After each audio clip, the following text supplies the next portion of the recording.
യോഹന്നാന്റെ സുവിശേഷം 17-ാം അധ്യായം അതിന്റെ 2-ാമത്തെ വാക്യം, നീ അവന് നൽകിയിട്ടുള്ളവർക്കെല്ലാവർക്കും അവൻ നിത്യജീവനെ കൊടുക്കേണ്ടതിന് നീ സകല ജഡത്തിന്മേലും അവന് അധികാരം നൽകിയിരിക്കുന്നുവല്ലോ. കർത്താവാകുന്ന യേശു ക്രിസ്തുവിന് നൽകപ്പെട്ട അധികാര വിഷയങ്ങളെക്കുറിച്ച്, ആ അധികാരത്തിൻ്റെതാകുന്ന പ്രവൃത്തികൾ അതാത് സമയങ്ങളിൽ പലയിടങ്ങളിലും സംഭവിക്കപ്പെട്ടതും സംഭവിച്ചു കൊണ്ടിരിക്കുന്നതും ഇനി സംഭവിക്കാൻ പോകുന്നതുമാകുന്ന വിഷയങ്ങളെക്കുറിച്ച്, ക്രിസ്തുവിന്മേൽ നൽകപ്പെട്ട അധികാരത്തെക്കുറിച്ച് ചിന്തിക്കപ്പെടുമ്പോൾ, ഒന്ന്, ദൈവം പുത്രനിൽ അധികാരം നൽകുകയും, രണ്ട്, പുത്രൻ നിമിത്തമായി ക്രിസ്തുവിൽ വിശ്വസിക്കുന്ന ഓരോ മനുഷ്യനിലേക്ക് ഈ അധികാരം വ്യാപിപ്പിക്കുന്നതായും കാണപ്പെടുകയാണ്.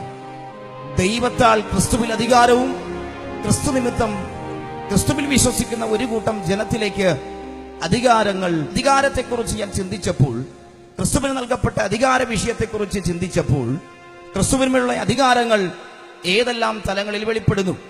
മനുഷ്യന്റെ ജീവിതത്തിൽ ഈ അധികാരത്തിന്റെ പ്രവൃത്തികൾ സംഭവിക്കപ്പെടുന്നു. മനുഷ്യന്റേതാകുന്ന ജീവിത ബന്ധത്തിൽ അധികാരം വെളിപ്പെടുമ്പോൾ അവന്റെ ജീവന്റെ മേൽ, അവന്റെ മരണത്തിന്മേൽ, അവൻ ആയിരിക്കുന്ന പശ്ചാത്തലങ്ങളിൽ, നിയമവിഷയങ്ങളിൽ പോലും ഈ ക്രിസ്തുവിന്റെ അധികാരം ചില സാഹചര്യങ്ങളിൽ വെളിപ്പെടുന്നതായി കാണപ്പെടുന്നു. മാത്രമല്ല, ഒരു ദൈവത്തെക്കുറിച്ച് വിശ്വസിക്കുന്ന ഒരു ഭക്തർ, പ്രത്യേകിച്ച് ക്രിസ്തീയ വിശ്വാസികൾ, ആ ക്രിസ്തുവിനെ വിശ്വസിക്കുന്നെങ്കിൽ ആ വിശ്വസിക്കുന്ന ദൈവത്തോട് പ്രാർത്ഥിക്കപ്പെടുന്ന ഓരോ പ്രാർത്ഥനകൾക്കും മറുപടികൾ പ്രാപിക്കുവാൻ വേണ്ടി ആഗ്രഹത്തോടെ അവർ പ്രാർത്ഥിക്കുമ്പോൾ, അവരുടെ വിഷയത്തിന്റെ പരിഹാരത്തിനായി ദൈവിക പ്രവൃത്തി അവരുടെ പ്രാർത്ഥന വിഷയത്തിൽ ചലിക്കുമ്പോൾ അദൃശ്യതലത്തിൽ തടയപ്പെടുന്ന ചില ശക്തികളുണ്ട് എന്ന് പറഞ്ഞാൽ, ദൈവത്തിന് വിരുദ്ധമായി നിൽക്കുന്ന, ദൈവത്തിന് വിരോധമായി നിൽക്കുന്ന പൈശാചിക തലങ്ങൾ. അങ്ങനെയെങ്കിൽ ആ പൈശാചിക അധികാരത്തിന്റെ മേലും ക്രിസ്തുവിന് അധികാരമുണ്ട്. ഈ പറയപ്പെട്ട വിഷയങ്ങൾ മനുഷ്യന്മേൽ, മനുഷ്യന്റെ ജീവിതവുമായി ബന്ധപ്പെട്ട് നിൽക്കുന്ന മരണം, ജീവൻ, അധികാര വിഷയത്തിന്മേൽ, പ്രപഞ്ചത്തിന്റെ മേൽ, പൈശാചിക വിഷയത്തിന്മേൽ, ഇവിടെയെല്ലാം ക്രിസ്തുവിന്റെ അധികാരങ്ങൾ എപ്രകാരം സംഭവിക്കപ്പെടുന്നു നമുക്ക് ചിന്തിക്കാം. ശ്രദ്ധിക്കണമേ, കർത്താവാകുന്ന യേശു ക്രിസ്തുവിൻ്റെതാകുന്ന ജനനത്തെക്കുറിച്ച് പഠിക്കുമ്പോൾ മത്തായി, മാർക്കോസ്, ലൂക്കോസ്, യോഹന്നാനൊക്കെ വായിച്ചു മനസ്സിലാക്കിയാൽ, യെരുശലേമിൽ ന്യായപ്രമാണം അനുസരിച്ച് ശിമയോൻ എന്നറിയപ്പെടുന്ന മനുഷ്യന്റെ മുമ്പിൽ കൊണ്ടുപോയി പ്രാർത്ഥനയ്ക്കായി തന്റെ പിതാവും മാതാവും കൊണ്ടുപോകുന്ന നിമിഷം വരെയും കർത്താവാകുന്ന യേശു ക്രിസ്തുവിൻ്റെതാകുന്ന ജീവിത ബന്ധത്തിൽ ഒന്ന് പരിശോധിച്ചു കഴിഞ്ഞാൽ, മാനുഷിക അധികാരങ്ങൾ കർത്താവാകുന്ന യേശു ക്രിസ്തുവിന്റെ മേലുള്ള വാഗ്ദത്ത വിഷയത്തിന്മേൽ എതിരായി പ്രവർത്തിച്ചു എന്ന് പറഞ്ഞാൽ, ശ്രദ്ധിക്കുക, ഉദരത്തിൽ, അതായത് മറിയയുടെ ഉദരത്തിൽ ക്രിസ്തു ഉരുവാകുന്നതിന് മുമ്പായി ഈ ഉദരത്തിൽ വഹിച്ചിരിക്കുന്ന മാത്രയിൽ തന്നെ കർത്താവിന്റെ ദൂതൻ യോസേഫിന് പ്രത്യക്ഷനായതിന്റെ അടിസ്ഥാനത്തിൽ, മറിയോട് സംസാരിച്ചതിന്റെ അടിസ്ഥാനത്തിൽ ഒരു ദേശം വിട്ട് മറ്റൊരു ദേശത്തേക്ക് പ്രയാണം ചെയ്യേണ്ടി വന്നു.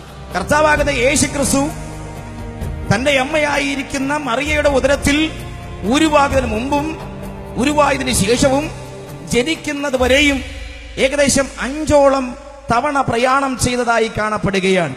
കർത്താവാകുന്ന യേശു ക്രിസ്തു ജനിക്കുമ്പോൾ തന്നെ പ്രത്യേക സാഹചര്യത്തിൽ ദൈവത്തിൻ്റെതാകുന്ന കോളിംഗ് ഉണ്ടായതിന്റെ അടിസ്ഥാനത്തിൽ ചില ബാലന്മാർ, ചില വ്യക്തി ജീവിതങ്ങൾ ഒരു അധികാര വികേന്ദ്രീയത്തിൽ, അധികാര സമുച്ചയത്തിലേക്ക് വന്നു.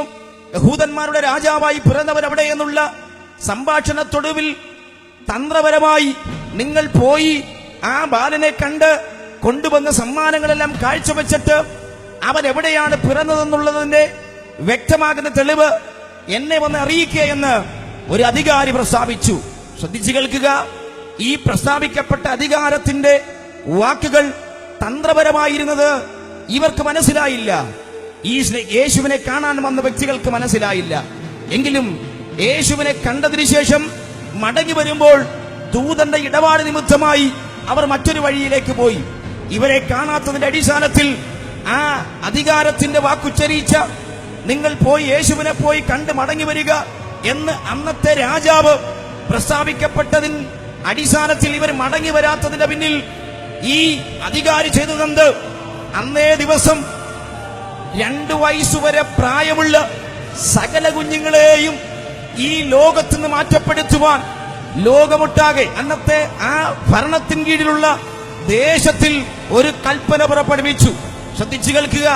അധികാരവർഗത്തിന്റെ കൽപ്പനകൾ അധികാരത്തോടുകൂടി പുറപ്പെടുവിച്ചപ്പോൾ അധികാര ഉടമസ്ഥമുള്ള അധികാരിയായിരിക്കുന്ന വാക്തത്വമുള്ള ക്രിസ്തുവിന്റെ പ്രാണനെ, ക്രിസ്തുവിന്റെ ജീവനെ തൊടുവാൻ അധികാരവർഗത്തിന് കഴിയത്തില്ലെന്ന് 12 വയസ്സ് വരെയുള്ള ജീവിത കാലഘട്ടം യേശുവിനെ കുറിച്ച് പഠിച്ചാൽ മനസ്സിലാകുന്നതാണ്.